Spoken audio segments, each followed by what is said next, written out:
Mo kí yín níbi gbogbo tí ẹ ti ń wò mí tí ẹ sì ń gbọ́ mi.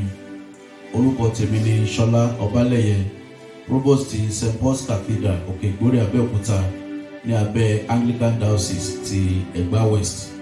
Bí ẹ ti ń gbọ́ wa tí ẹ sì ń wò wá lónìí, Olúwa yóò sọ yín di alábùkún fún. Ẹ jẹ́ kí a gbàdúrà. Ọlọ́run, mo gbàdúrà fún gbogbo àwọn tí wọ́n ń wò tí wọ́n sì ń gbọ́ ètò yìí. Olúwa jọ̀wọ́ fi ọwọ́ tọ́ wọn. Mo gbàdúrà pé kí ẹ wọ ọ̀rọ̀ yín ní agbára láti ṣe iṣẹ́ ìyanu, iṣẹ́ àmì, láti ṣe iṣẹ́ agbára. Olúwa jẹ́ kó rí bẹ́ẹ̀. Nígbẹ̀yìn kí ògo kó sì jẹ́ ti yín, kí ìbùkún kó jẹ́ ti gbogbo àwọn tí ó ń gbọ́ tó sì wo ètò yìí. Lórúkọ Jésù Kristi Olúwa wa, àmín. Mo ń kà láti ìwé wòlíì Àìsáyà orí 54 ẹsẹ̀ 17. Isaiah chapter 54 verse 17. Kò sí ohun ìjà tí a ṣe sí ọ tí yóò lè ṣe nǹkan, àti gbogbo àwọn tí ó dìde sí ọ ní ìdájọ́ ni wọ́n ó dá lé ẹ̀bi. Èyí ni ogún àwọn ìránṣẹ́ Olúwa, láti ọ̀dọ̀ mi ni òdodo wọn ti wá, lé Olúwa wí. Hallelujah. Ní àkọ́kọ́ mo fẹ́ kí a wo àwọn ohun ìyanu, àwọn ohun tó ní agbára tó wà nínú ọ̀rọ̀ Ọlọ́run. Ọ̀rọ̀ Ọlọ́run ló máa ń pa ààlà fún ibi tí ọ̀tá wa lè ṣiṣẹ́ mọ́. God's word usually sets boundaries for the enemy. The word of God marks the ground upon which the enemy must not cross.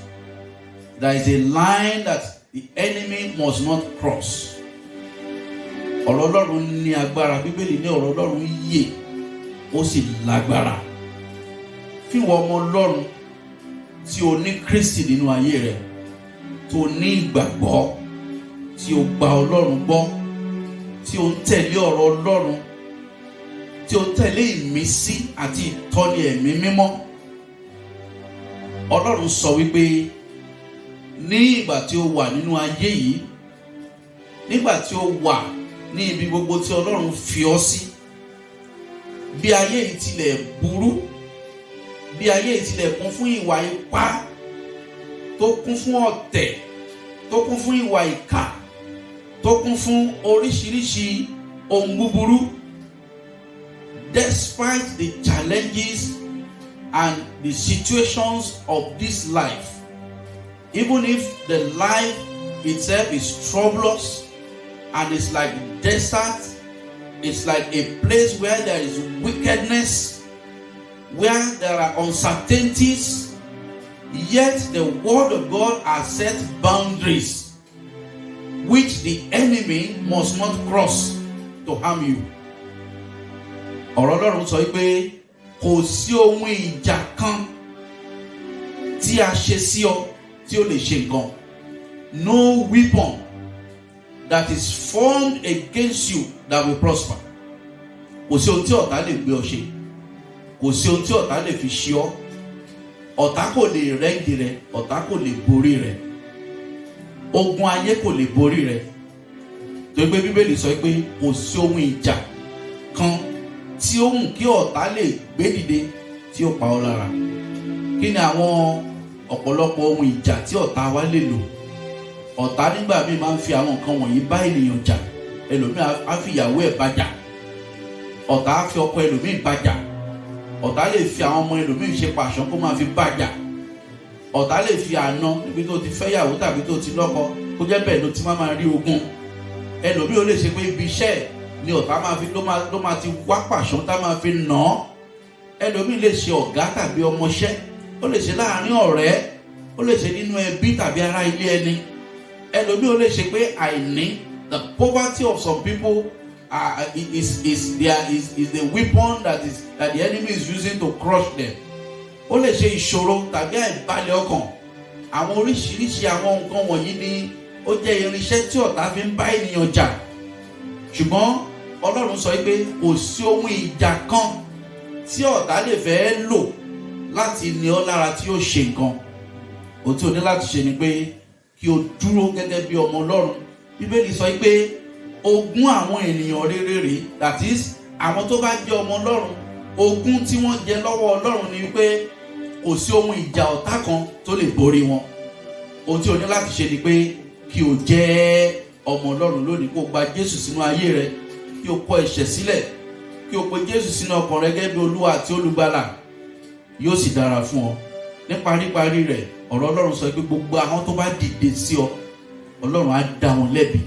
Tá bá rí ẹnikẹ́ni tó ń sọ̀rọ̀ ìdìbàjẹ́, ọ̀rọ̀ ìnilára, ọ̀rọ̀ láti fi ọ́ ṣẹ̀sín, ọ̀rọ̀ láti gbé ọ sínú wàhálà tàbí ìdààmú, ọ̀rọ̀ bí èpè tàbí àṣàsí tàbí àfọ̀ṣẹ tàbí ègún tó ń kí ẹnikẹ́ni fẹ́ sọ sórí ayé rẹ, ọ̀rọ̀ Ọlọ́run sọ pé Ọlọ́run yóò dá wọn lẹ́bi. God will condemn them. Bẹ́ẹ̀ ló máa rí lórúkọ Jésù. Mo fẹ́ kó máa fi ìgbàgbọ́ ṣe àmì bí wọ́n ti gbàdúrà fún ọ.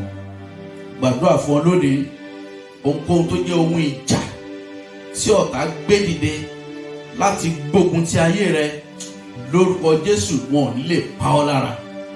No weapon of the enemy fashioned or formed against you that will prosper. Every weapon of warfare that the enemy has targeted at you, they shall be crushed in the name of Jesus. Gbogbo ohun ìjà tí ọ̀tá gbé dìde láti dá ọ lóró, lórúkọ Jésù wọn ò ní borí rẹ̀. Ogun oṣó kò ní borí rẹ̀. Ogun àjẹ́ kò ní borí rẹ̀.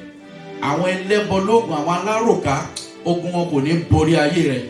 Mo gbàdúrà fún ọ lónìí, ogun tí o mọ̀ àti tí o kò mọ ibi tó ti ń bọ̀, gbogbo ogun tó lè ní ayé rẹ lára tàbí láti fi ayé rẹ ṣẹ̀sín, lórúkọ Jésù Olúwa yóò ṣẹ́gun wọn fún ọ. Wọ́n á gbàdúrà pé gbogbo àwọn tó ń kó dìde sí ọ láti dá ọ lẹ́bi, gbogbo àwọn tó dìde sí ọ láti fi ọ ṣẹ̀sín, gbogbo àwọn tó ń kó dìde sí ọ láti ní ọ lára, lórúkọ Jésù Kristi Olúwa yóò dá wọn lẹ́bi. Every demonic tongue that has risen against you, they are condemned in Jesus' name. Every satanic tongue that have risen against you, they are condemned in the name of Jesus. Tabari ẹnikẹ́ni tàbí agbára kágbára tó sọ ọ̀rọ̀ àìsàn, tó sọ èpè tàbí ègún sórí ayé rẹ tàbí ti àwọn ọmọ rẹ tàbí ti ẹbí rẹ, lónìí Olúwa kó pa wọ́n rẹ́.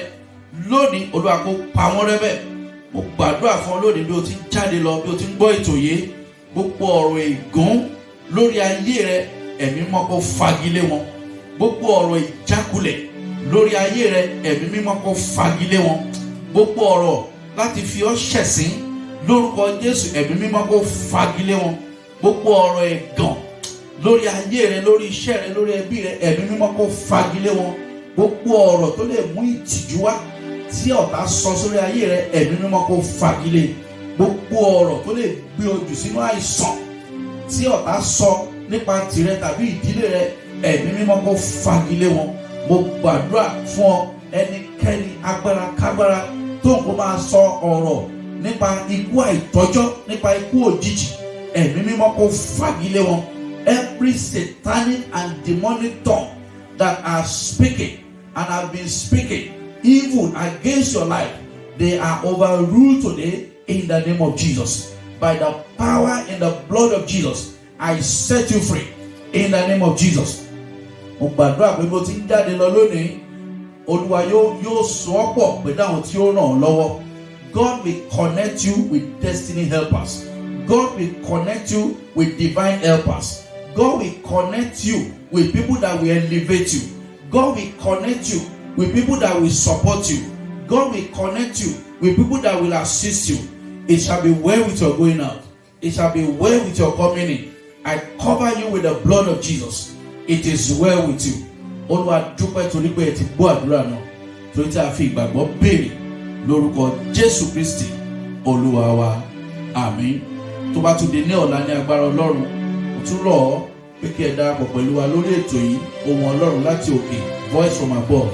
Bí ẹ ti ń ṣe bẹ́ẹ̀, Olúwa yóò sọ yín di alábùkún fún. Amen.